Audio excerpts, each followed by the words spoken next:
বড় বাজার থেকে নিয়ে এলো সর্ষে ফুল। এই ঠান্ডার সিজনে এত সবজি থাকতে সর্ষে ফুলটা খেতে হবে।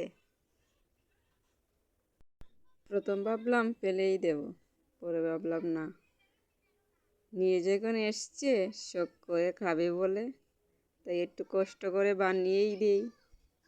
বানানোর পরে খেয়ে একদম মুগ্ধ হয়ে গেছে, এত টেস্ট হয়েছিল। এরপরে আরও 4-5 দিনও এটা নিয়ে আসবে। ও এমনই, তোমরাও সবাই যদি কেউ কিছু আনে বানানোর জন্য, খেতে চায়, বানিয়ে দেবে, দেখবে অনেক খুশি হয়ে যায়।